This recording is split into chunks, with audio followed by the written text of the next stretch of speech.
मातेश्वरी जी का अनमोल महावाक्य। तमोगुनी माया का विस्तार। आज मम्मा हम सभी को 3 बातों का अर्थ समझा रहे हैं। सतोगुनी, रजोगुनी, तमोगुनी का अर्थ मम्मा हम सभी को बहुत मीठी शब्दों में समझा रहे हैं। तो आइए हम सभी मम्मा का महावाक्य सुनते हैं। यह 3 शब्द कहते हैं, इसको यथार्थ समझना जरूरी है। मनुष्य समझते हैं यह तीनों गुण इकट्ठे चलते रहते हैं, परंतु विवेक क्या कहता है? क्या यह तीनों गुण इकट्ठे चले आते हैं?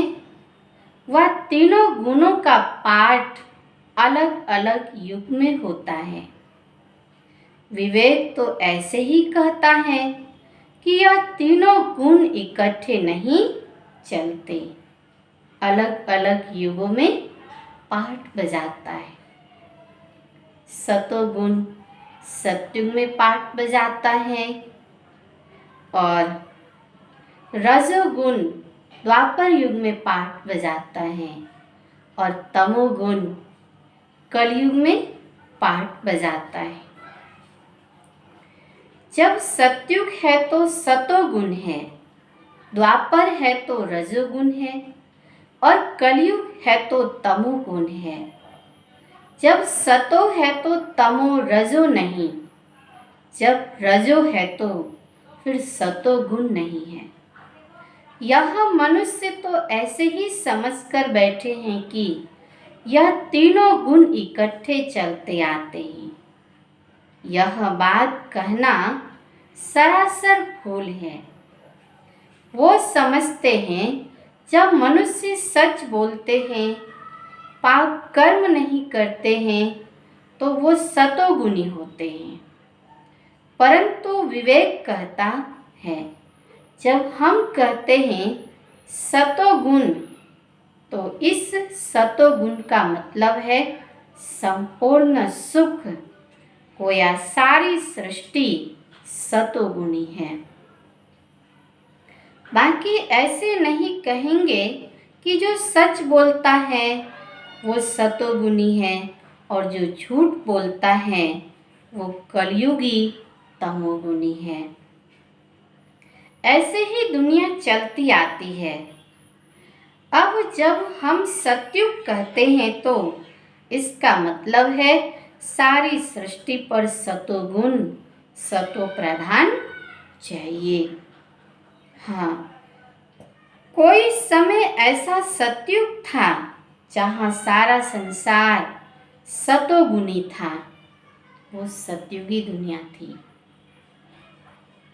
अब वो सतयुग नहीं है, अभी तो है कलयुग, और कलयुग में तो सतोगुण है नहीं, कलयुग में तो तमोगुण है।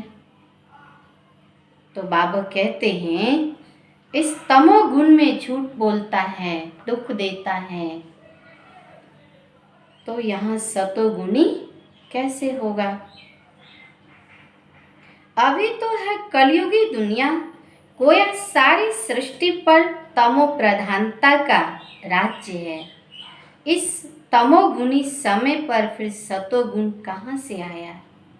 अब है घोर अंधियारा, जिसको ब्रह्मा की रात कहते हैं, ब्रह्मा का दिन कहते हैं।